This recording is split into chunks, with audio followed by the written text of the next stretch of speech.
Hello, lads and ladies, and welcome back. It's Christmas, nearly, but tonight is our League One special Christmas podcast. In tonight's episode, we discuss the games from the weekend, some huge results at the top of the table, as well as at the bottom as well. We'll also discuss the season so far. What have we made of every team? We'll give a little ranking. Have they succeeded? Have they done slightly better than expected? And also we'll have a Q&A at the end. But there's lots more in tonight's bumper 75-minute episode. But we can't do it alone. And we've got the man, the myth, the legend, Jake from the Stacy West podcast. Hello, Ben. How are you? I'm very good. Now, I didn't mention it off air. Now, for those in the comments who we will come to in just a minute, those that have been a viewer for the channel for a while, now, Jake, his cheeks have gone up. They've got a little bit more red. I think he knows what I'm going to come. I've not worn this jumper for 2 years. The last time I wore this jumper, I know. Jake, when We're going to have scored. We're going to have I scored. said he would. Yeah. So they've gone through a lot of heartache over the last few years from wearing this Christmas jumper. But Jake, Feliz Navidad jumper on. Whose jumper do you prefer? Jingle Belly, mine, with a bit of Santa Claus on. And similarly, just basically copied and got Feliz Navidad on, basically. So yeah, I'm just celebrating Argentina's win in the World Cup yesterday by... Messi fanboy. There we go. What's your take on Phoenix Patterson, a Scott Brown or Andy Pilley signing? He's 100% an Andy Pilley signing. If he played for Cork City or somewhere in Scotland or Wales, we wouldn't have signed him. So that's my opinion. Happy holidays all. Yep, happy holidays evening. And welcome to those joining in the chat. We'll need your comments throughout tonight's show. But we are going to discuss the games from the weekend, Jake. Now, tonight's show is going to run like this. We're going to go through the games. That'll be the first 20 minutes of the show. We'll have a look at the table. We'll have a look at Boxing Day. That'll be the first 35 minutes of the show. We'll then also have a big look at Wycombe, Derby and Plymouth season so far, as well as Morecambe, Burton at the bottom end of the table, as well as Forest Green Rovers, because there's some big games coming up over the Boxing Day and festive period as well.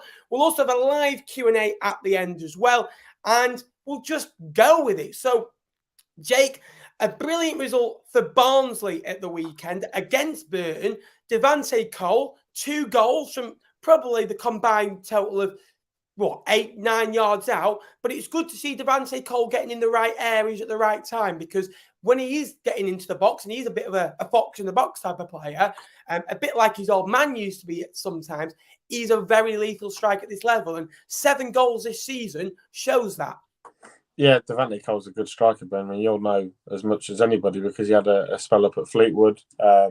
Seems to have gone a bit everywhere since leaving, the scene before, but come back on the scene with Barnsley and has sort of settled in and really found a home. And under Michael Duff, if you look at the Michael Duff side that did so well at Cheltenham, they had a striker that could put the ball in the back of the net in Alfie May. So if Devante Cole can sort of replicate the form that Alfie May did during Michael Duff's promotion season, then last year at Cheltenham, then Barnsley are on for a winner, obviously.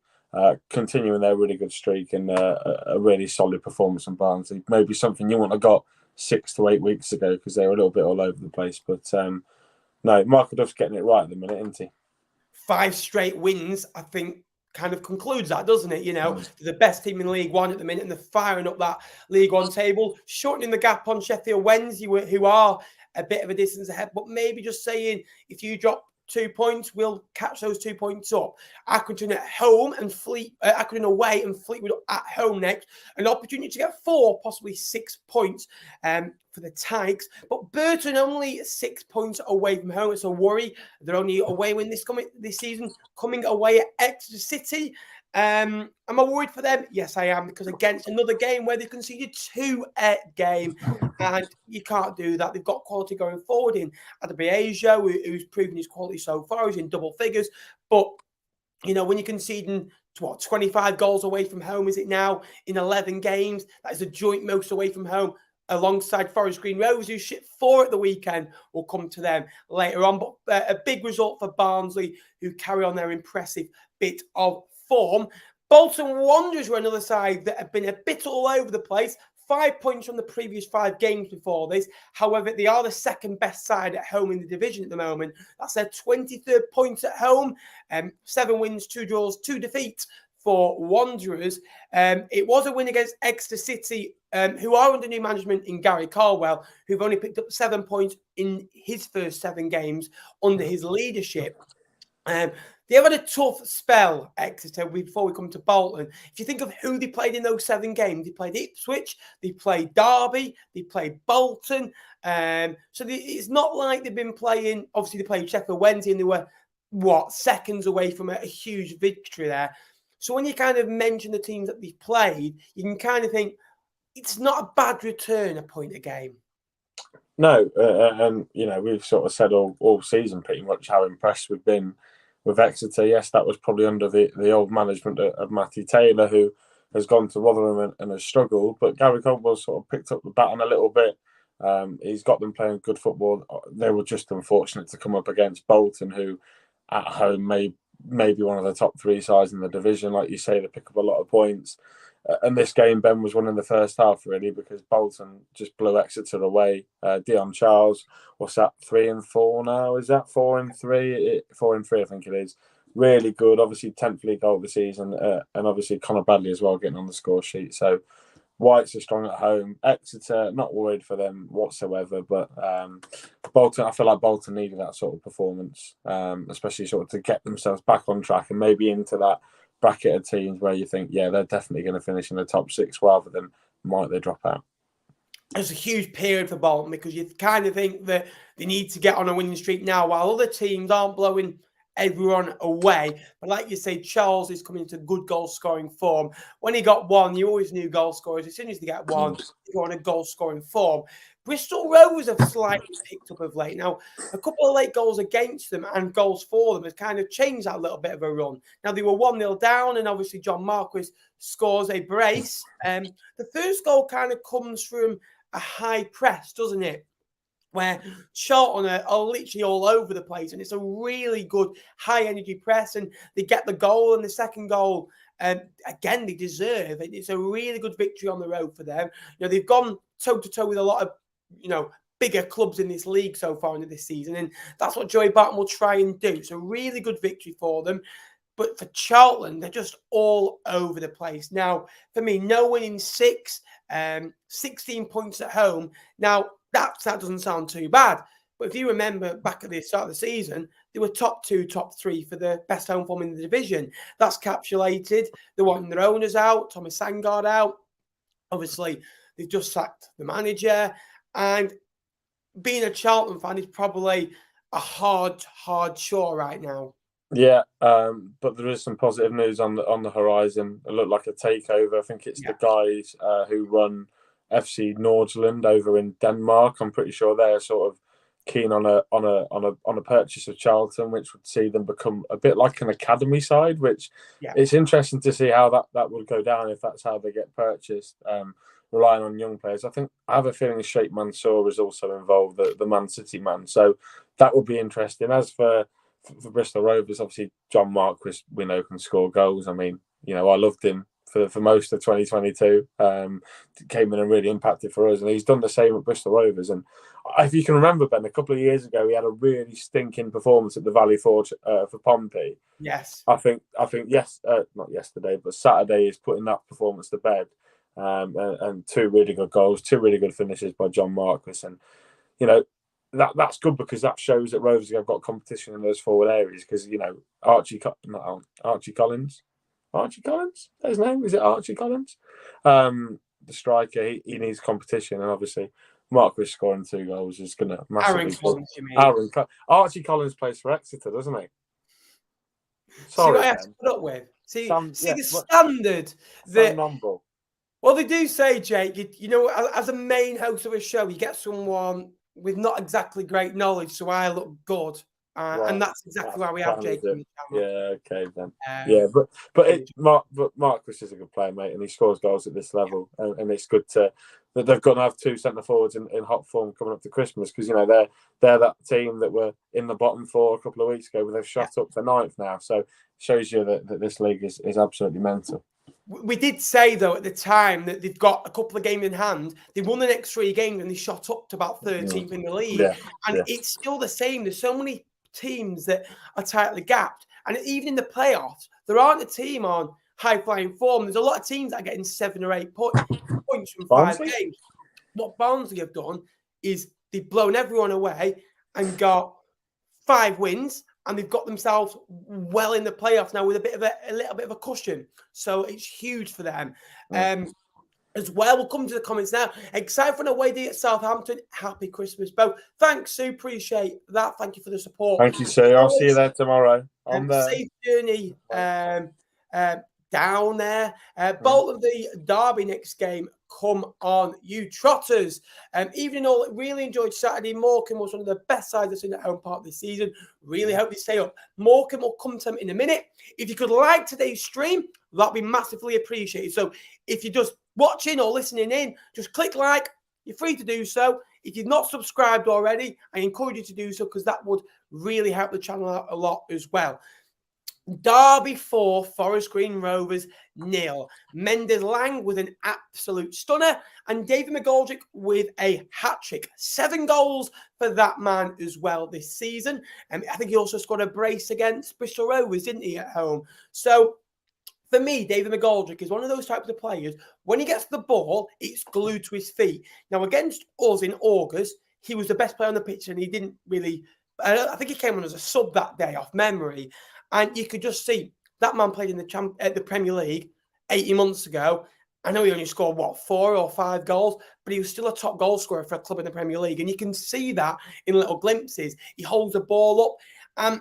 David McGoldrick isn't a striker. I know he scored 7 goals, and the per game record, you'll probably go and score you 15, 16 goals for that record. He'll probably get you 12 over Jonathan Clark-Harris will score you 25. But he'll put more work in than Jonathan Clark-Harris, because he'll bring others into play. He'll hold the ball up. He'll win fouls for you to get corners. And if I was in League One, you're 1-0 down in a playoff final, I couldn't think of many better players to bring on than David McGoldrick with 20 minutes to go. If I was winning 1-0 or losing 1-0, because if you're winning 1-0, you can just literally hit it to him and he'll hold the ball up. And he's proved he's got quality. He also averages the most shots on target per game this season at 2.1. It shows he's not afraid to have an effort at goal as well. But for Forest Green Rovers, Jake, they've now not won in kind of 10 away games. The only away win at the start of the season, Bristol Rovers. Since then, 5 draws, 5 defeats. However, their next 3 games are huge for them. This was always going to be a nothing game for them if they got anything brilliant. But the next couple of games are MK Dons, Burton and Port Vale. And Port Vale and Burton are both at home. Now, if you're a Forest Green Rovers fan, I think 5 points minimum. I think if you win 1, draw 2, I think that's slightly better than getting 6 points, but losing to one of them and them getting a bit more ground on you at the end of the year. I know that's absolutely bizarre of me to say, but sometimes in football it can work like that. Yeah, I think they'll personally be looking for 7 out of those 3 games. I think that especially the Burton game, that's one they're gonna have to win. I think the Port Vale game being at home as well, I think they'll back themselves at home. Port Vale not been fantastic on the road. They've been decent, but they've not been fantastic on the road. So they'll back themselves there. And yeah, like you said, a really poor performance from Forest Green. But I think you've got to give it to Derby County. What you just said about David McGoldrick coming off the bench against Fleetwood and playing really well, and you could tell. I have a different experience. I thought he was turgid when he came on against Lincoln. Obviously, we beat Derby, and he came on to try and impact the game. We weren't able to do so. Sorry, Ben. But no, good player, really good player. They played really well, Derby. And there's a reason we both picked them to finish in the top 6. Well, I know I did, and you did as well, didn't you, Ben? We predicted them to come 6. So they're just clicking form. January, bring a few big names in and see what Paul Warne can do with this squad. I'm really excited for Derby County right now. Now, Plymouth, now it's a great win for them. I want to just touch on Morecambe. Now, Morecambe, again, a comment from before came up saying, hope Morecambe stay up the best side to see. Now, Morecambe were brilliant against Fleetwood. Fleetwood were awful, and they should have been 3-0 up before half time. And it's just when they get in front, they can't score a second goal. Yet again, they've gone to a good side and scored against them. They always seem to nick a goal. They always seem to be able to be in the game. Now, there's one reason why they're doing that, and you can label Derek Adams, you can label the team. His name's Connor Ripley. Now, I've labelled heroics on him all season. I've said I really like Connor Ripley as a footballer. I thought he was a character at Oldham. When he beat Fleetwood, he was like that. I love that. I think he's a brilliant goalkeeper. I think he's got a good attitude. He's pretty much the only Morecambe player that tweets before and after the games. And he's a captain, and you can see what it means to him to be given a chance in League One again, because he has had a tough time, obviously, with Preston North End and Middlesbrough.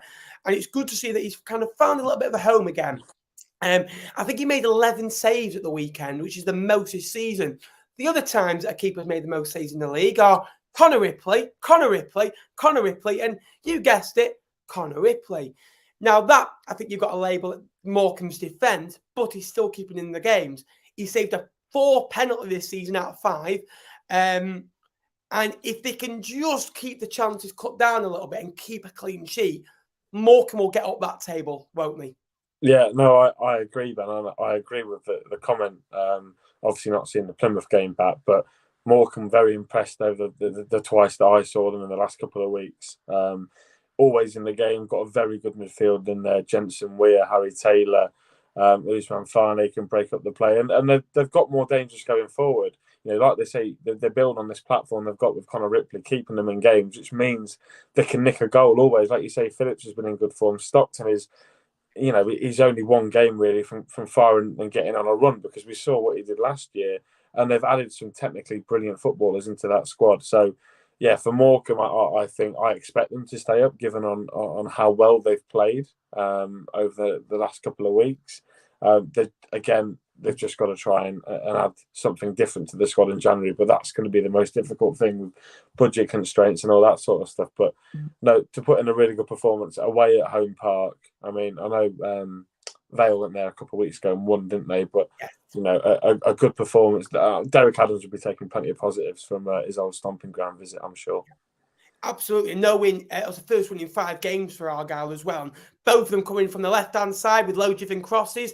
Ennis and Sam Cosgrove scoring. And that just shows you, and they've got plenty of options to score your goals. And, you know, Niall Ennis, for me, last season against Fleetwood was excellent. He never stopped running. He was, again, never gave up. And that's what you need in a Plymouth Argyle side. Legs, hearts, minds. Jake just having a little bit of a shake-up, are we? Plugging it in, mate. I was going to die. Oh, we don't want that. Keep your comments coming in, guys. So keep them coming in, the questions, and we'll go through them as we come in. David is unbelievable when you watch him live. Such a good footballer and gets your goals. So impressed with him. And I think that's what Derby need if they're going to be successful this year. Forest Green Rovers are the worst team I've seen all season. I concur with that. I think they are the worst side and the best side I've seen this year. I've not seen a side brilliant against us this season that even blew me away for 20 minutes. Because I thought Ipswich were flat. I thought Plymouth were flat. I thought Portsmouth were awful. I thought Derby were awful against us. If I'd say one, and I've not seen Sheffield Wednesday yet. About a 5-minute period, we scored 2 goals in 5 minutes. Teddy Bishop. Yeah, I'll probably say Port Vale because just the legs, hearts, minds, attitude. I really like Darryl Clark and what he does. 1 or 2 signs and will be fine. Just proves that there's no easy games in League One. Agree. Brilliant result for MK Dons. Forest Green Rovers at home up next, and Dean Lewington. It's like Football Manager, isn't it? It really is. It's literally like he's taken the reins. 1 game, obviously. The cup game doesn't count, the Papa John's for me. 1 game, 1 win. Huge win to go away at Portsmouth. But I don't think Fratton Park is, I hate saying it, it's not a fortress anymore. And it's not somewhere teams go anymore and think, I feel afraid. I think if you go with a mindset we're good enough to get a point here, you get a point. Shrewsbury did it. We're disciplined. Fleetwood were disciplined. And in the end, deserved a point. I thought Lincoln went there. They stopped Portsmouth playing, and they had 2 decent opportunities to win the game. And I look against Plymouth. I think if they're on it, you don't get an opportunity against them. If Ipswich are on it, you don't get an opportunity against them. I think even if Portsmouth are on it, you still get 2 or 3 opportunities against them. Now, for me, they've only scored 5 goals in 9 games. Now, this is a side that have got attacking threat. I know they've been riddled with injuries, but that team who have been playing, I'm not having that they're not good enough. No winning 6 at home. That was their first defeat in that. They drew the previous 5, and they've got extra and Ipswich up next. They've got games in hand, but let's be honest. I think if you offered them of those 3 games to be played and you have 4 points on the board, I think they'll snap your hand off right now. Yeah, well, Portsmouth are gone from one of the promotion favourites to slipping into that little group of teams that are outside the playoffs, the likes of Wycombe, Bristol Rovers, Port Vale, all that, and that sort of gaggle, haven't they? And they've been really poor. And I'm sure Danny knows it. I know you're waiting for me to talk about Danny Cowley, Ben. Here we go. Look, I can't defend him now because he had a really poor result on Saturday. I don't think they played well from what I heard from Tom. Credit MK Dons, obviously, going to Fratton Park and getting a win. They needed that, especially with the departure of Liam Manning. Interested to see who comes in now with them. Thanks for the retweet, nappers. Yeah, Danny Cowley. Is Danny Cowley going to get the sack? I don't think so. I think Daniel Cowley will be given till the end of the season, and then it will be on his terms whether he tries to carry on or whether he goes. I think we might see a termination. We might see him walk away. But interesting, Portsmouth really poor, like you said, over the last 6 games at home. I think you said at the start of the season, you said less than 6 teams would go to Fratton Park and go there and get something. The last 6 teams to go there have all gone there and got something. So what does that say? It just shows you that maybe things are getting a bit stale and they might need a change. But we never know, because Danny could do something in January, bringing loads of really good players, and they could click going forward. They've got Joe Morrell back from the World Cup. That might be a boost for them, but it's difficult. Pompey are one of those teams now. They're in the gaggle of teams, like I said, outside the playoffs, on a par with us, par with Port Vale, Exeter. That's the level they're at the moment, and unfortunately, their supporters might have to get used to dropping a few more points until Danny gets what he wants.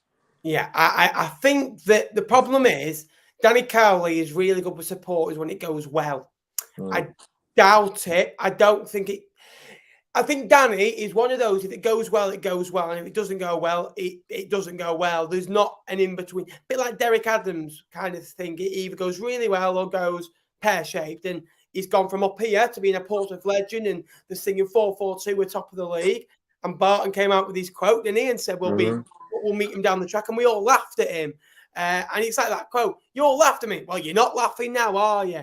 And I know they've got 3 games in hand, but for me, Bristol always play better football than Portsmouth at this moment in time. And I just wonder, social media backlash, when it goes well, Danny Cowley, you're a legend. He's following fans on social media. I bet you he's not been on Twitter for 6-8 weeks. I'm not following him. I don't look at him. I know, you'll probably be in his DMs every day. Follows me, mate. Remember me. But I just worry that kind of have a backlash. And I remember I did comment that at the start of the season when he said how good he is on social media. Are you going to talk about Bristol Rovers? We have spoke about them, but we'll be coming back to the gas later on. We've got 2 games to quickly go on about in the next few minutes. So if you've not liked the stream already or not subscribed, you know what to do. We've got another 50 minutes of League One action coming your way. Wednesday 0, Oxford 0. A lot of talking points here. I'll talk about the quickly turning point for Wednesday. Dawson came in. Stockdale was dropped. And Dawson made a couple of vital saves. Obviously, Oxford had those 3 big chances at once, didn't they? And he made a couple of vital saves there. It was their 12th clean sheet of the season. But more importantly, a 94th minute penalty save from the man himself. Yeah, massive Cameron Dawson, not do him the world of good, confidence-wise.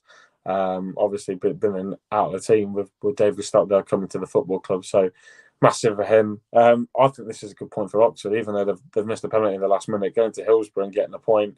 Sheffield Wednesday, the most complete side I've seen this season, and even on an off day, they're really tidy in possession, etc., and make chances. So, for me, good point for Oxford. Wednesday will still be disappointed, even though it might feel like a win for them. Oxford are unbeaten in 8, by the way, but they've drawn 6 of those. So it kind of thinks with Oxford, if they win 2 of them, they're averaging 2 points a game. And Oxford are slowly creeping back up with maybe a bit of a lesser side. But 12 clean sheets for Wednesday is a positive. Now, I know they've only scored 3 in the last 5 games, and they're not playing well. It's this stage of the season where playing well doesn't really matter. And it's about getting points when you Sheffield Wednesday. And if you can keep getting points, keep up to date with Ipswich. Look, they gained advantage on 1 of the 3. Now, if you can do that every week in League One, obviously you want to be the one setting the tone. And, but at home, they've set so high standards, a draw isn't good enough. But they're still unbeaten in 10, winning 5, drawing 5. And I said this about Wigan last season. It doesn't matter. And Rotherham did the same. And MK Dons did the same. It really doesn't matter if you win 1, draw 1. You're still averaging 2 points a game, and 92 points will get you automatic promotion. And if it doesn't, then all you've got to say is, well done to anyone that got 93, 94, 95, possibly 100 points in this league. That's all I'll say on that.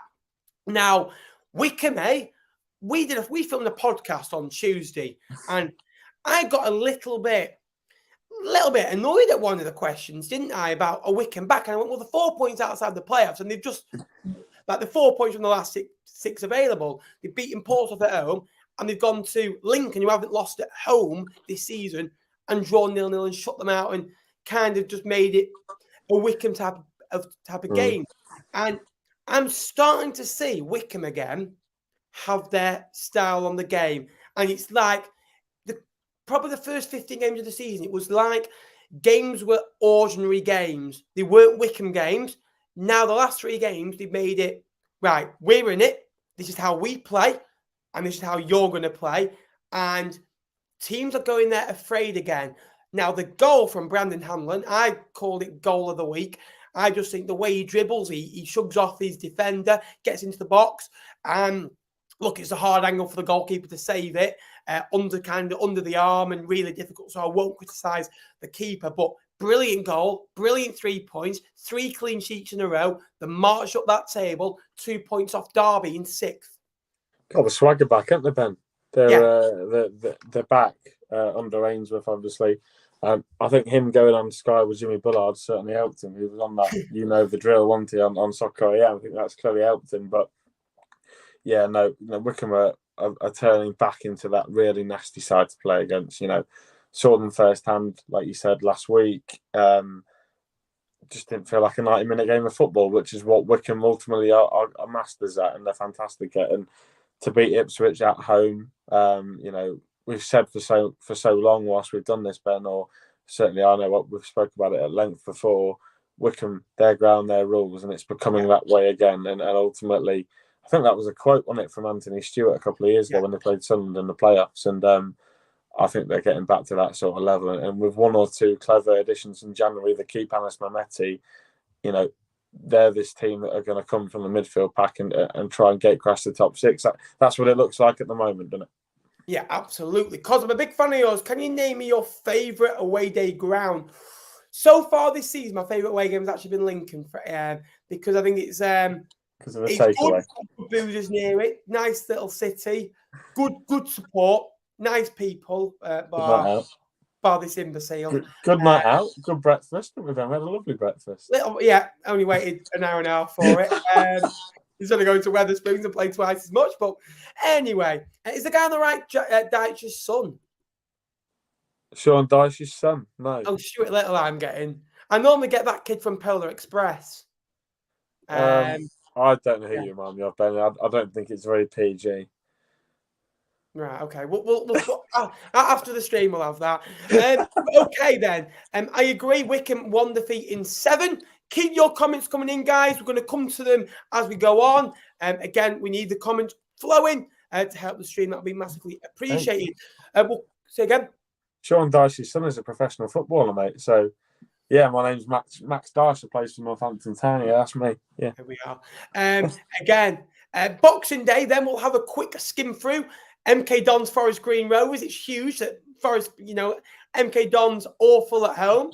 Forest Green Rovers can't win away. It's going to be literally about 2,500 in that ground again. But maybe it might be a little bit more bouncing for Dean Lewington, who is a club legend. They won. They've got something to get behind and a new project maybe for the next 5 months, because they might see this as a crying call. Yeah, interesting game, I think, really, for MK Dons on Boxing Day. Well, I nearly said Saturday, but it's Monday, isn't it? That's so weird, the games in a week. Today. Yeah, it'll be fascinating, low attendance, but MK Dons off the Portsmouth game, you'd expect them to win. I think Forest Green awful on the road, so I think it pretty much writes itself. Maybe like a 1-0 or a tight 2-1 or something like that, along those lines. Absolutely. You've also got Wycombe against Bristol Rovers. Wycombe, who like keeping clean sheets, but Bristol Rovers are on fire. I really like watching Bristol Rovers. High energy. They score goals from different areas. Obviously, you've got Coburn, you've got Collins, you've got Marcus, who's back in the goals as well. And you've just got a nice League One side that will score goals, that can be in your face. I've got a rub of the Joey Barton on you, but also you've got a Wycombe who are disciplined, who play for the manager, who are very good at home, who without their home form they would never been in the Championship. You've also got to figure out you've got a Bristol Rovers side who cannot defend most of the time. Exactly. So Wycombe, with the quality they've got, Mehmeti, McCleary, Hanlon, Sam Vokes, I'd expect Wycombe to pick up 3 points. I think Gas will make it difficult for them. But I think the game will be played on Wycombe's terms. I think it might be 2 or 3-0 to Wick. Huge admiration between two managers there, by the way, Gareth Ainsworth and Joey Barton. Gareth Ainsworth absolutely outclassed Joey Barton in the playoffs in terms of respect, tactics, and as a man as well. And for me, I think the type of game this is, Wycombe win. Wycombe get the first goal. I think you'll probably see the game over. Obviously, you got Charlton and Plymouth. I see a high-flying game there, but Plymouth coming out with the points. You've got Fleetwood Wednesday. Wednesday are good away from home. Fleetwood not really hit the home form rocks. One of the worst home records in the league, but one of the best away records in the league. And I see Wednesday flying with points. Morecambe Vale, an interesting game. I just see Vale winning this kind of a tight 1-0. Obviously, they're beating the sides that they should realistically beat if they want to be okay in this league, haven't they? Port Vale, your Fleetwood, your Lincolns, obviously a point against Forest Green Rovers early in the season as well. Morecambe is that type of game that they should aim to go and win. Yeah, for me, I would go against you and say the Morecambe are going to win. I think they've had too many performances where they've nearly been at the right level. I back them to put a performance together and set the standards between now and the end of January.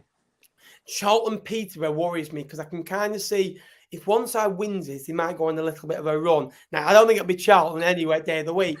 Peterborough, it's an opportunity to go on a get a win, but their away record is turd, isn't it? It is.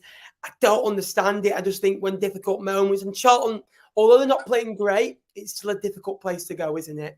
And it's still got that fear in it, and you kind of think that you've got to be.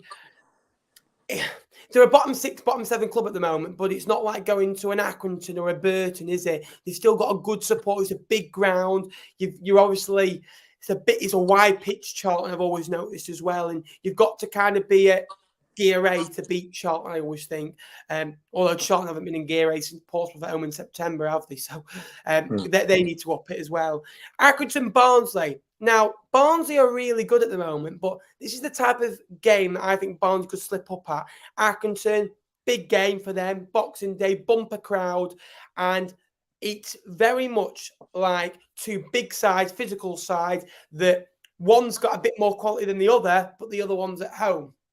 Yeah, interesting for me. I would back Barnsley based on their form. I think Accrington have been poor at home compared to previous years, where they've picked up the majority of their points. This year it seems to be different. Accrington, the worst side that I've seen Lincoln come up against this year. So thankfully we've drawn them in the next round of the Papa Johns. Could be an easy semi-final. But yeah, Barnsley for me, Ben. Run their on. really good, really strong at the minute. I agree there. Ipswich, Oxford. This is the type of game that I feel Oxford can go and nick a point from, and it'll be a great point. Now, we said for Oxford, although they're only 6 points off the playoffs for the game in hand, the next two games were these two games, Wednesday and Ipswich, probably the two toughest games you could have.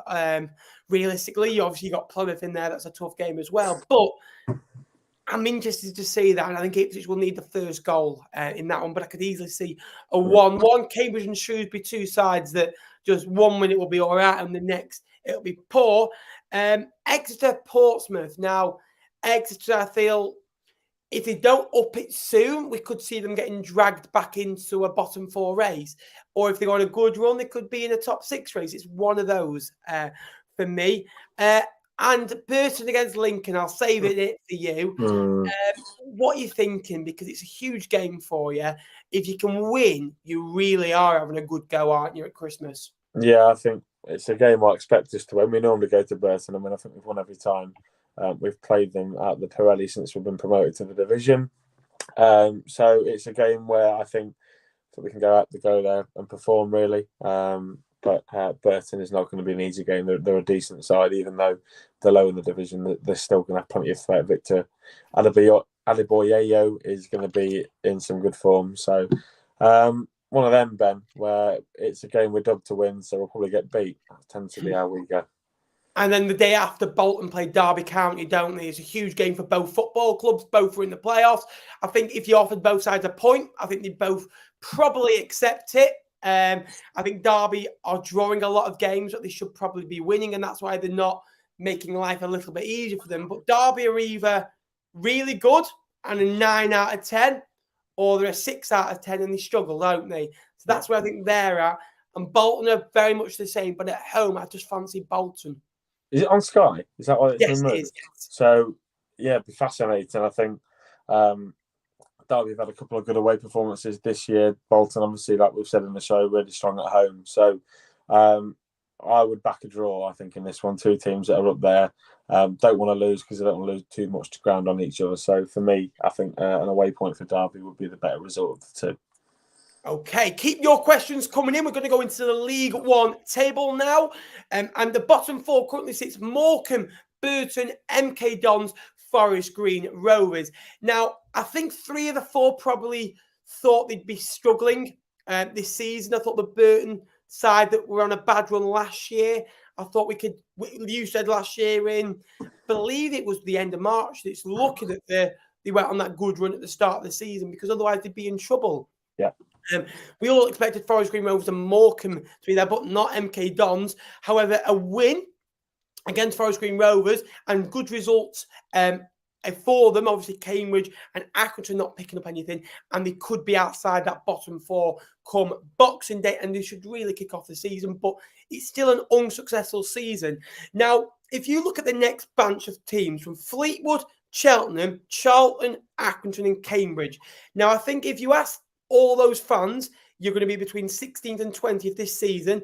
I think Fleetwood, Cheltenham, Accrington, and Cambridge fans bite your hands off, don't we? I think it's good seasons for them. Cambridge and Cheltenham back-to-back kind of staying up, a little bit harder work than the previous season because League One's improved a little bit on points tally. You're not going to get a team that will stay up on 40 points. Although Forest Green Rovers are 20 points from 22, so it may happen. Just Charlton that I think will be a little bit unhappy. However, they are only 5 points off the top 10.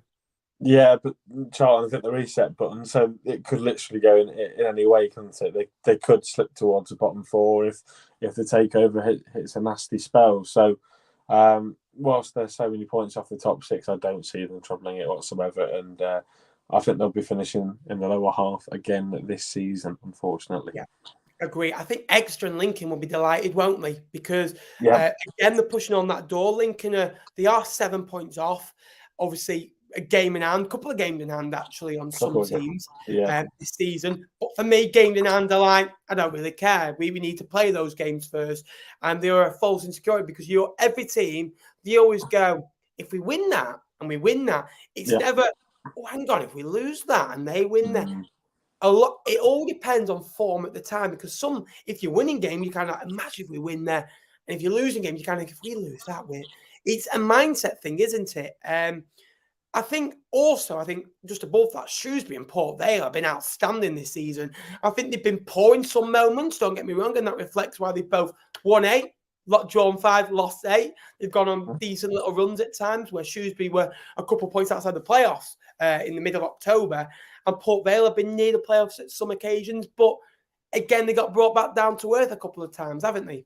Yeah, I think that gaggle of 4 teams you've just mentioned, Shrewsbury, Port Vale, Exeter and Lincoln, have all had really good seasons. I think they'd definitely be the teams that most people will be backing to finish maybe 15th or below, whereas they're going to be finishing in, 2 of them are going to get a top half finish at this rate in time.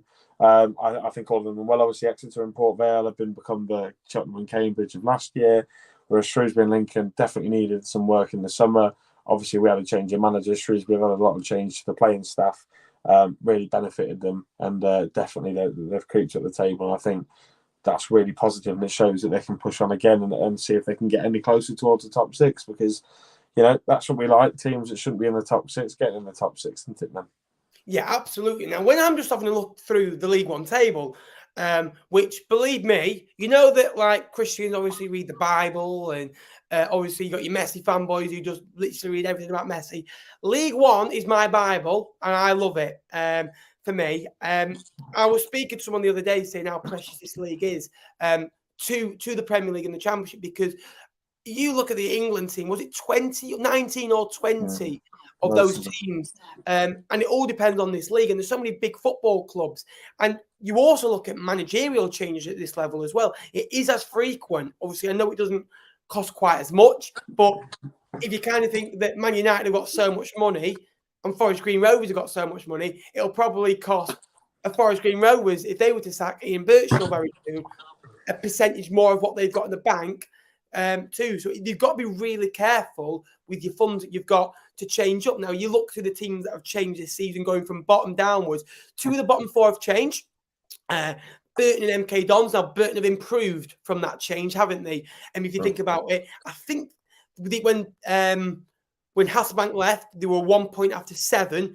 They've now got 16 points after 22. So they're averaging a point a game. Now, over the course of 46 games, which you've mentioned, it would be probably enough, which is weird because Plymouth went down with 52 points, I think, a couple of years ago.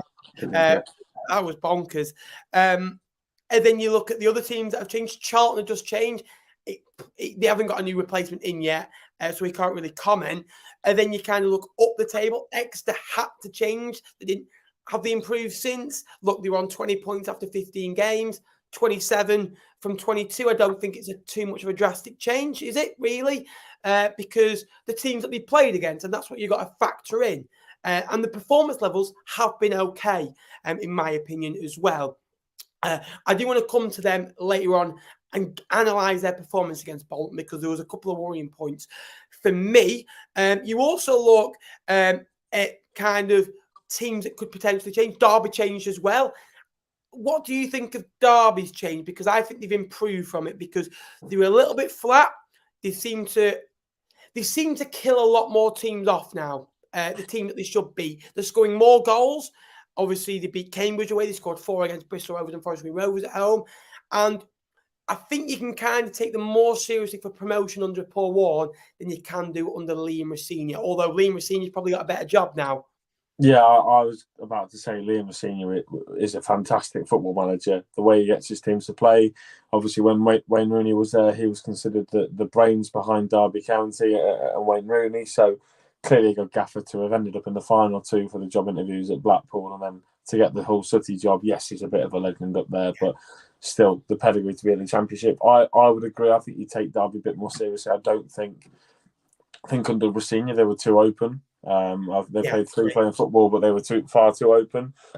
Whereas under Paul Warne, he's built them with a solid base, and you can tell now because the consistently picking the same back 5, the same couple of midfielders. It's just the front players that are rotating, and depending on what they need to beat the opposition. So, for me, positive managerial change over at Pride Park, and I expect them to finish top 6. I agree there as well. And I want to go on to the next batch of teams now. I just wanted to talk about managers, because I always like having a look at the mid-season and then the end of the season. Now, what have we had? Is it 6? Morecambe, Burton, Charlton, Exeter have all changed. And Derby have changed. But it's 5 teams altogether that have had to kind of change. I think from the end of the season, how many do you think will have changed? I think Morecambe will stick with Derek till the end of the year. I think his contract runs out at the end of the season. He's signed an 18-month with a potential of another year as well. I think the next one that could be in trouble, I think, is Mark Bonner. I don't believe in this year irreplaceable. I think John Coleman's the same at Accrington. They won't sack him, but is he irreplaceable? Absolutely not. I think Carl Robinson, I think new ownership, you could maybe see a little bit of a shock if they don't kick up the gear. I can't see anyone, maybe a Grant McCann at Peterborough, but I think with Darren, I think McAntony selling up, if he was still there only maybe 2 years ago, would he have sacked him? I think so by now. Although they are only a win off the playoffs. I can't really see, bar maybe a Danny Cowley, anyone that will really go, because I think Darryl Clark, I think Steve Cottrell, I think Gary Colwell's just come into a job. I think obviously your man as well is doing a good job as well. Don't say the one I want to say, Ben, will you? Say again.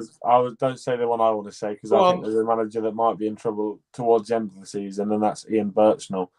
Forest Green with 10, 15 games to go. So if he's not pulled them out of the bottom 4 in the next 2 months, maybe by the end of January, they're thinking, well, we've spent a lot of money to get into this league. We're spending a lot of money. We want to make sure that we stay in this league. And if they're not, I think Ian Birchnell might be the one that has to go, because ultimately, at the minute, he's got them in the bottom 4. They're not looking very good away from home. They're going to need to improve that if they're going to want to stay up. Yes, his home form might be saving him a little bit, but he is one that I fully expect to be out of the job by May, at least. Absolutely. I agree with that. Now, we'll go on to Wycombe just quickly, because I think they've been excellent over the last few weeks. We have mentioned this, but they've got stars in that team, and they've got a lot of good players that can probably play a higher level.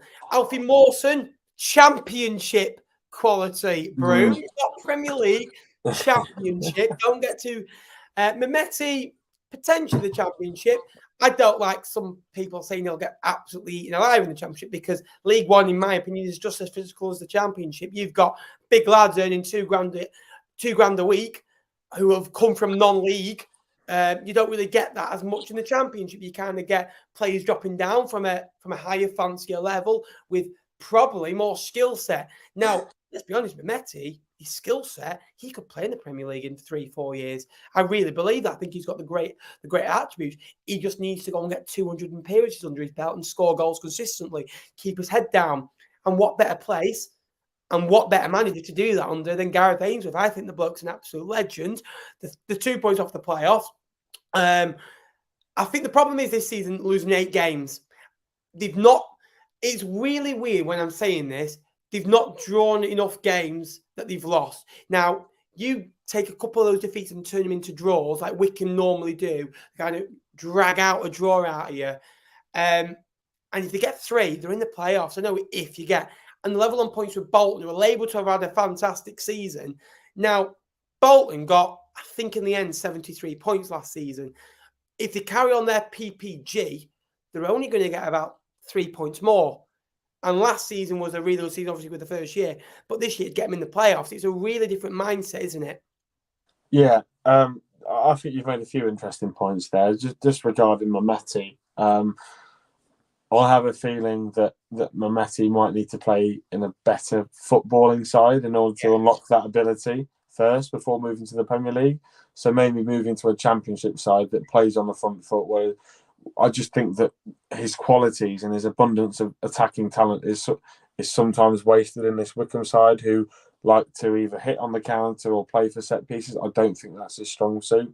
As for Wycombe, points per game, 76. If they come out with 76 this year, I'll probably back them to finish in the top 6. But that's purely because League One last year was an absolute joke in terms of points. It was, it's 2 extremes, wasn't it? Right at the top and then right at the bottom. It was absolutely horrendous. Football was awful. I wrote last season off. Football was awful. I bet you would. Right, yeah, 40 points.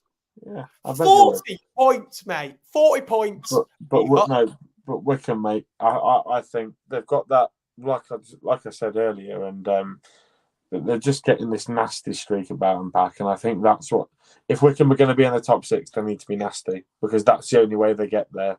If they play how they played in the first maybe 15 games, then I think we'll see them drop back. But if they can continue what they've done like in the last 7-8 games, they could do anything, Wycombe. Absolutely, agree with that. I do think, though, although you had 7 clubs in there with 80+ points last year, Plymouth did get 80 points last season. I think you'll have a lot of teams this season.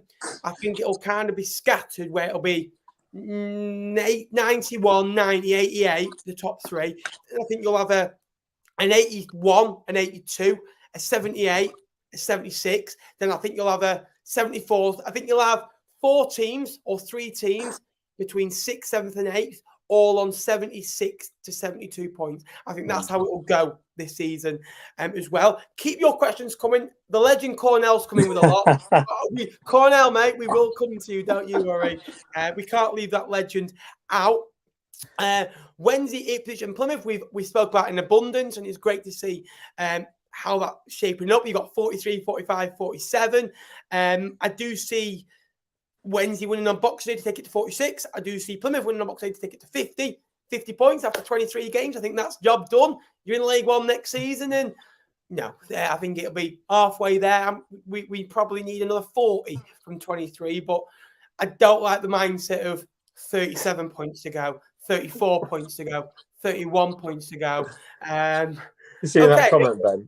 Yeah, we'll come to that in a minute. I think the mindset has got to be, look, we've got to go to it for every single game.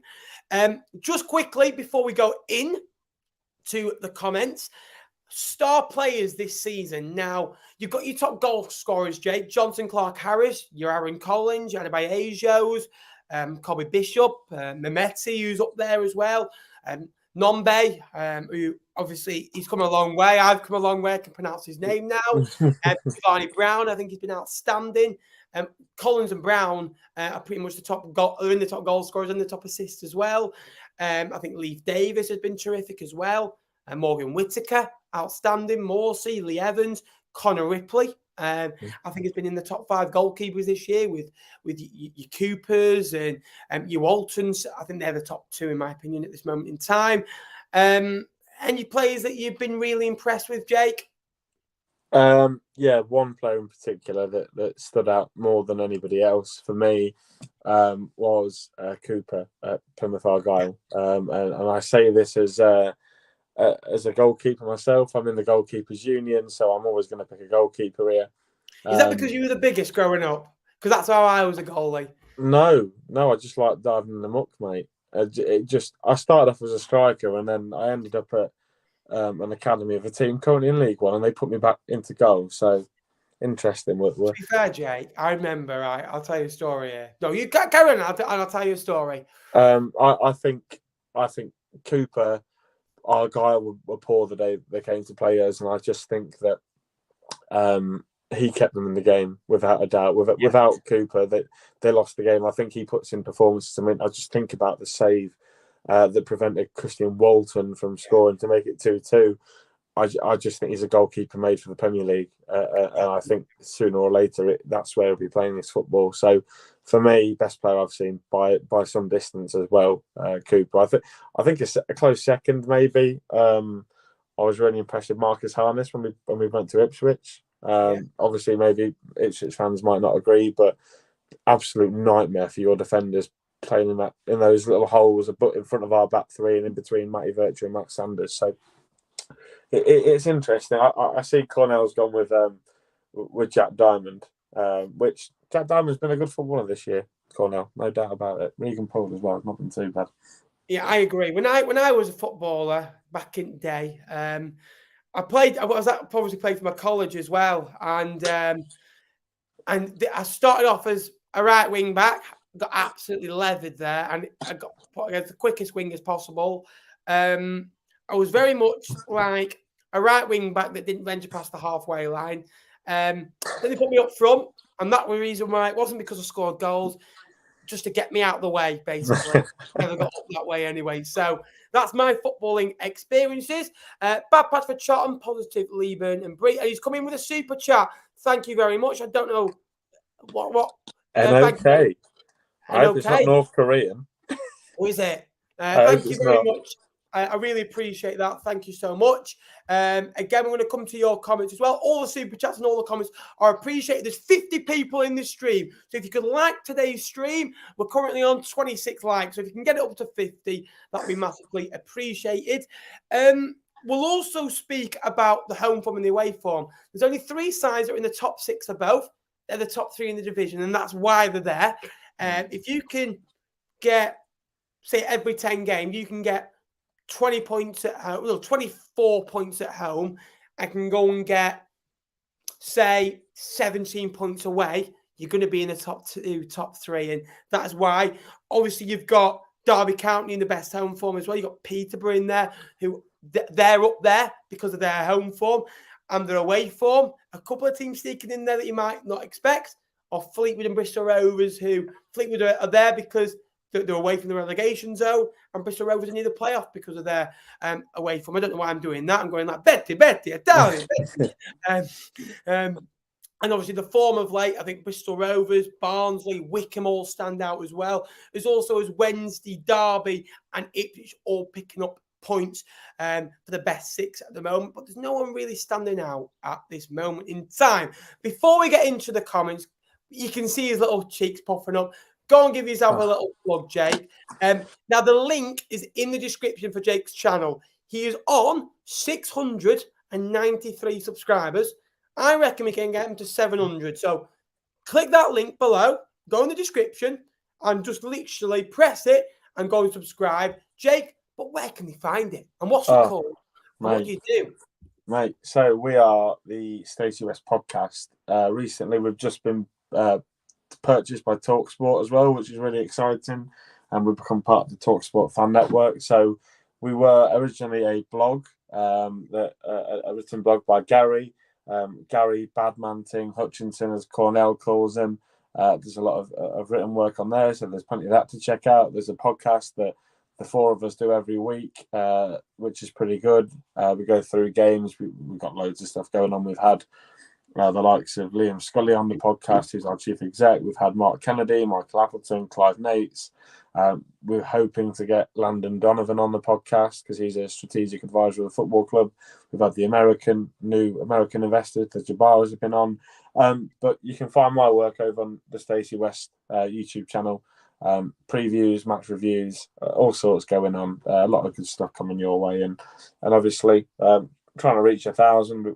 We did well in hitting 500 a couple of months ago, nearly at 700 now, 694. So someone's gone and subscribed, so much appreciated. But just trying to reach 1,000 because that's a big milestone. So yeah, that's me over Ben. But just happy that everything's going pretty well at the moment, and obviously the good news about TalkSport, which was pretty cool. I'm not shut up about it, to be honest.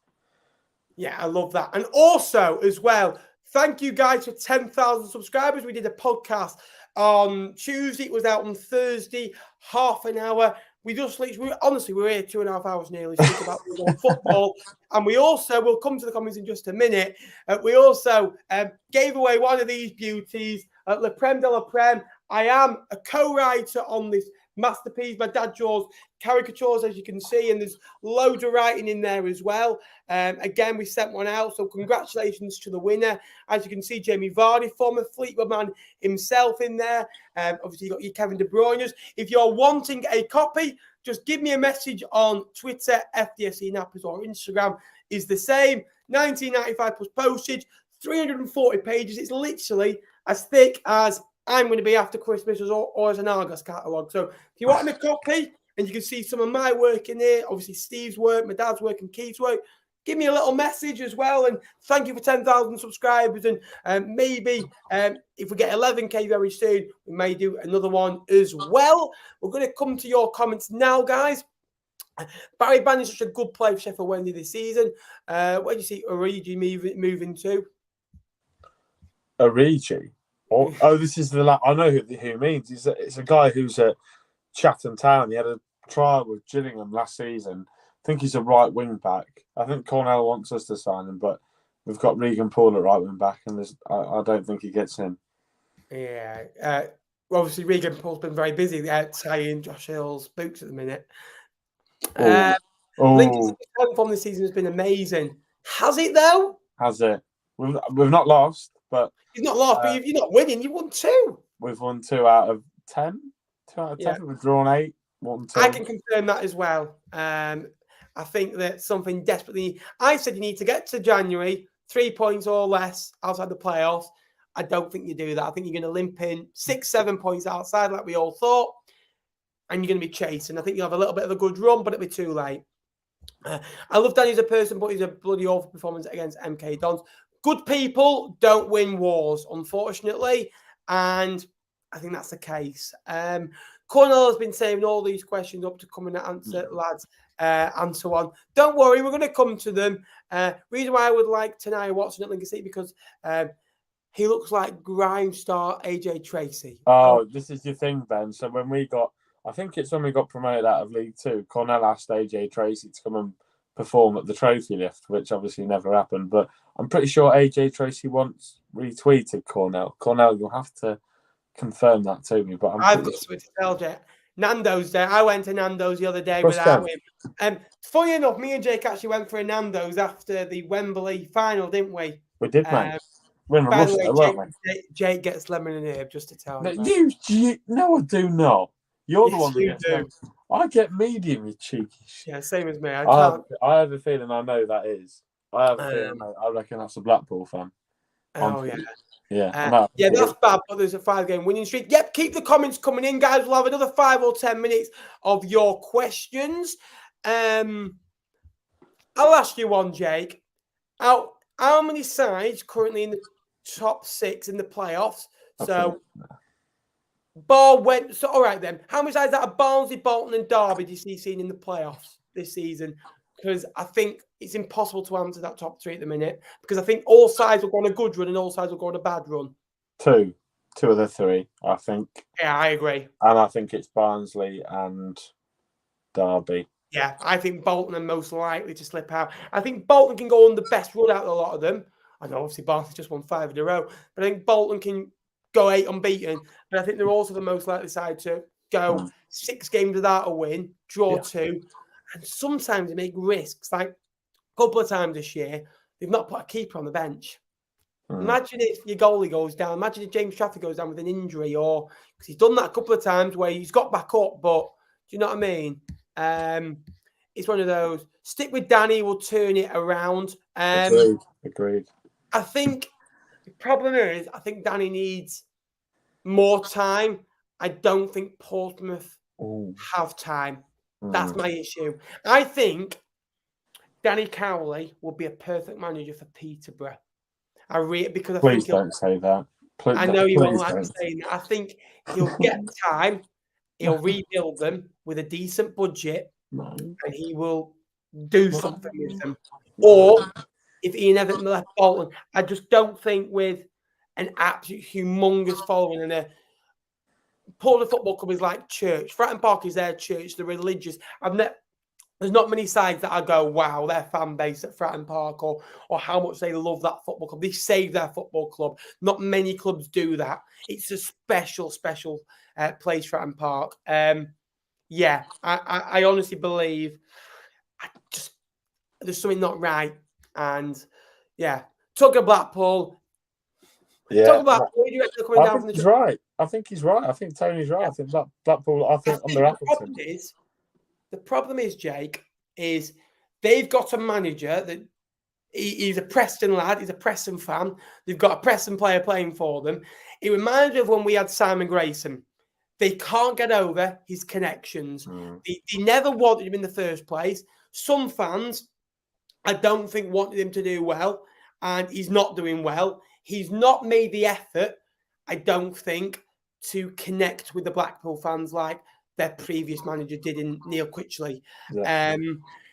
And they are one of those that they do best when they connect with a manager. Your Ian Holloways, your Gary Bowlers, who got him out of League 2, and Neil Critchley, who was promotion. So Michael Appleton has that arrogance where he's right, they're not right. Yeah. And not going to Clapping is absolutely disgraceful. And the one good thing is when Blackpool scored the other day, it just puts off the inevitable. The inevitable. Inevitable. That's it. I tell you what, on this channel we do League One, but I'm also learning grammar as well. I think all it does is him a game for another 2 games because he's going to get sacked, but he's on a 4-year deal that'll probably cost him about £1 million. Yeah, they made the wrong decision, didn't they? Appleton, whilst he was a good coach and he gave me a really good year of supporting Lincoln, I just think it was the wrong move. Connections wise, I think he's got a Preston North End tattoo on his arm. Yeah. Never going to go down with Blackpool fans, is it? I think Blackpool have got severe ownership issues, which is why they appointed Appleton. He was the cheap option, from what I've been told by my mate Callum. If you're asking me, 3 teams are going to come down from the Championship at the minute. Huddersfield look pretty gone. Huddersfield look atrocious, which is so different to what they were last year. They were such a good side last year. Blackpool, I think, will come down even if they do sack the Appleton. And maybe someone like a Cardiff. I'm going to Rotherham. I think Matty Taylor's got a good enough squad to keep them up. I think Cardiff are all over the place. I don't know what I look at Cardiff sometimes. I watch them on the highlights and I know they've not got a purpose. So for me, Cardiff, Blackpool, Huddersfield, but it could be any of 5 or 6 teams. I think while Blackpool are doing the way at the minute, I just think although they're close and they've got a lot of injuries, I just don't think they're good enough. I don't think they're tactically good enough. It was bouncing last year at Bloomfield Road, and I was jealous, I'll be honest with you. But now I'm thinking, Jesus, it's turned over now where they're only taking 100 and odd. I know there's train strikes. It's a week before Christmas, but if that was last year, they'd take about 500 minimum. They'd find a way. And at the minute, why go if you're not going to be appreciated? Is my opinion, and maybe we'll see. Obviously, financial troubles at the minute. I don't think Sadler's a bad owner for a football club. I think he does care, but I think that obviously his business is struggling, and obviously Blackpool's struggling. Bolton will be difficult to slip out this season. Yes, they will, but Wycombe will be difficult to shut out. I think Peterborough, if they go on a little bit of a rhythm like they can do, I think Bristol Rovers and Portsmouth have capabilities of going on a good run. And you've got obviously your Oxford from a deep. You've got potentially if an extra Port Vale or Shrewsbury, a Fleetwood or a Lincoln go on a good run. I don't think it'll happen if I'm honest with you, but it could. It's football. Who would have thought France would have scored twice in 60 seconds yesterday? Talking of which, I think that save by Emi Martinez is the best save I've ever seen. It is ridiculous. It is 123rd minute to stay concentrated like that, mind over matter, to spread yourself, smile light, and to win your team the World Cup final, to take it to penalties. I couldn't get over it. I really couldn't. And it's so good to see when you've got... He's another one that came to our EFL pyramid that Premier League fans laugh at us. He came on loan to Oxford, didn't he, as well? Rotherham, Sheffield Wednesday. As well. It's ridiculous. I think a couple of goalkeepers said he was my number 2. And it's ridiculous. And it's really good to see Emi Martinez that all those videos of watching Alex Cairns have paid off. Please give us a break, man. I love that man. I love that man. What can I say? If you could carry on liking the stream, guys, and subscribe, it would be massively appreciated. Yes, Ben Cowley, for gosh. We should take a Port Vale this season. I think very impressed, Jake. I think that look, to sit on 21 games, 29 played, it's not bad, is it? You know what I mean? It's Port Vale are good, mate. Port Vale are good. Port Vale have got a way of winning games, and they keep doing it.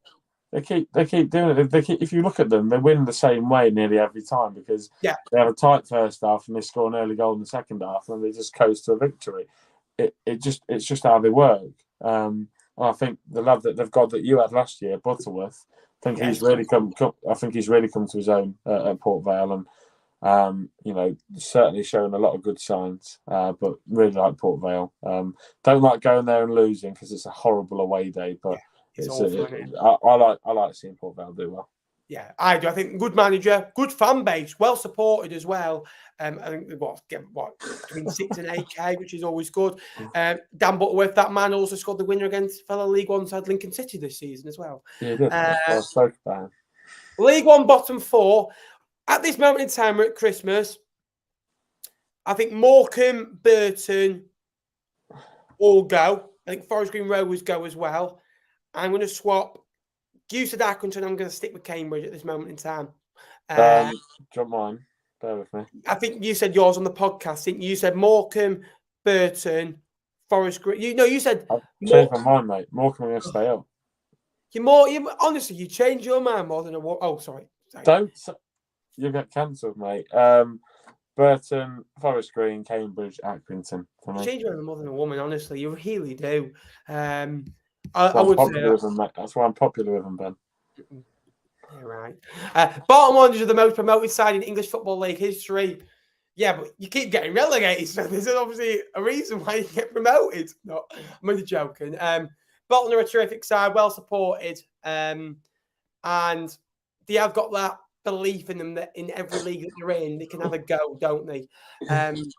Cornell's dropping some riz on your mother. Oh God. The fans keep booing him, and the players don't want to be playing for him. I had a question from a Sunderland fan yesterday saying, Gooch is playing at right back. Do you think he's playing bad on purpose? I don't believe that players don't play for a manager. I really don't believe that. I think the confidence might be shot, yes, but they're giving 100%. If you don't like your Sunday League gaffer, you're not going to go out there and play crap on purpose, are you? No. Let's be honest. Come on. No. Super bail for the no, not at all. We're winning that again. So you play Accrington at home, is it? You've got Accrington at home in the quarterfinal. That's it. Not bad. Are you going? Ben, I told you. You'll go. No, I won't. I will not. You go to Wembley, though, won't you? Yeah, of course, when you're coming with me. You think we'll take 30k to Wembley again, mate. Thoughts on the fans at MK Dons? Rubbish. It was. If they were in Wimbledon Stadium, it'd look all right, and I think there'd be a decent atmosphere because they do try. It's just a wasted ground. It really is. It's tin pot. The tin pot. Yeah. Blackpool go down. Appleton will get the sack. Yeah. What Appleton to say at Blackpool so we can keep Matty Virtue? Would love to sign him. Max Sanders came out and said, he basically said, well, nothing's changed. The gaffer's changed. Been given more freedom, and you can see that. I think his performance. I think he's been one of your best. Mate. Maxie and Matty Sanders in midfield are fantastic. Both of them, box to box. Max Sanders has scored a couple of goals in recent weeks. Matty Virtue scored a screaming away at Bristol City as well. So, yeah, two players. I'd love us to keep Matty Virtue. I think he's a top player for this level. Absolutely. Evening all. By the way, I love League One that much. I'm missing the World Championship with darts here. This is my element here. I'm missing Wigan. Missing Wigan against Sheffield United. Could also be a couple of dart streams coming your way if there's enough interest over the next few months or so. Yeah. Ben, can I come on for your oh yeah, fair enough. Look, leave Nappers alone, Jake, man. Yeah, he's horrible, isn't he? Bully. They'll play good football. Yeah, they do. It's relentless footballing. I really like the manager. I say that a lot, but it all comes from him. Bear in mind. He gets the players that he wants. He's trusted. He's had before. Obviously, Ellis Harrison's not doing as well now, but he's still a big part for them going forward. And if you give everything for Darrell Clark will give everything for you. You either like him or you don't like him. But if you give absolutely everything to him and you listen to him, take his advice, he will take you to the next level. And that's what you've got to believe. And the players are believing in him. Remember, Port Vale were a League One club 4 or 5 years ago, but they're much better now. They're in a much better place, got much better owners. The fans are believing again. The ground's looking cleaner. It's looking healthier. The fan base are getting behind the club again. And it's they're a secret bigger club in this league, in my opinion. They're not massive. They're not in the top 6, but they're in that next bracket, aren't they? I think kind of same bracket as Lincoln are in. I kind of class them as. I really do believe that. Will you do a video on what every team needs? Yes, I will be doing. I'll be doing a lot of videos in January.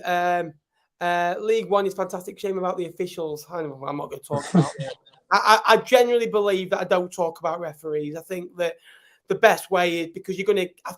I want to talk about referee for 1 minute. I thought the referee yesterday in the World Cup final was absolutely brilliant, and probably Mbappe scored a hat-trick. Messi won the World Cup. Bar those two, he was man of the match. And that's the first time I've ever said that. He got every call spot on. Didn't give too many cards away. Gave fouls when he needed to. Disciplined the game. Had a word with him. But it was a polar opposite of what we had against France. Will Jack Diamond stay with the Mighty Imps? I think we might end up doing a swap deal with Sunderland, if I'm honest. Okay. Regan Poole going up and Jack Diamond coming down. They are in need of a right back, though, aren't they? Let's be honest. Thoughts on Northampton fans at MK? Yeah, a couple of Northampton fans came to MK Dons, and fair enough. It took the away crowd up from 7 to 12, so it was about 10 lads who were all good lads and got behind the team. And hopefully they can get over the line this year. Obviously, they were in this position last year where similar points, but who knows? Leighton Orient, and Stevenage could all be joining us. I think those top three are looking. Oh, not Steve Evans, Ben. I'm not dealing with him again. Ground to me.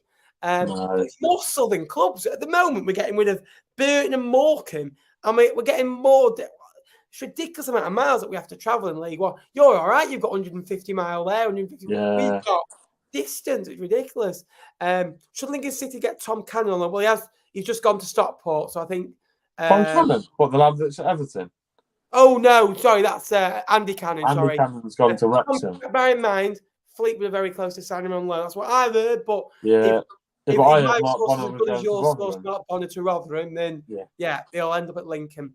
Right, we're going to end today's stream here. We've had 77 minutes of League One action. We've got the Christmas jumpers in now. And thank you so much for watching. We've had 50 people, obviously, in the chat as well. And if you haven't already, give the video a like. Subscribe to the channel as well, where, again, this won't be the last video. This will be the last live stream before Christmas. So I do wish you a very happy Christmas and hope you have a wonderful time with your loved ones as well. We'll also have a video out before Christmas Day as well. And we'll be back on Boxing Day as well, as Fleetwood play Sheffield Wednesday. But we'll be back with a Boxing Day review. I am sure of that. Jake, any final words? No, just good to have a good show again. I was looking forward to my trip to a Premier League ground tomorrow night. Hopefully cause a bit of an upset and progress in the Carabao Cup. But apart from that, looking forward to Burton on Boxing Day and getting back to the football because I missed it last weekend. Absolutely. Thank you very much for watching, guys. Again, another big stream, another well-supported stream as well. And League One content is our home on League One. And again, I do thank you for all your support so far this year. We are going to go bigger and better in 2023. But until then, I will see you later. Thanks very much for watching. Up the Cods and Jake. Up the Imps, you know it. Come on, Connor. There we go. Thanks for watching, guys. Have a very good Christmas. And I will see you on Boxing Day for the visit of Sheffield Wednesday. Thank you.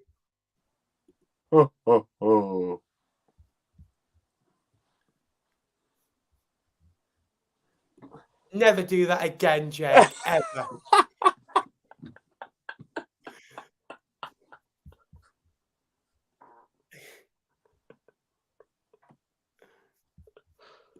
Before we go, I think I need a new co-host after that. So, Tom, answer me calls, mate. I did ring you before, but the phone wasn't answering. Have a good one, guys. Thank you.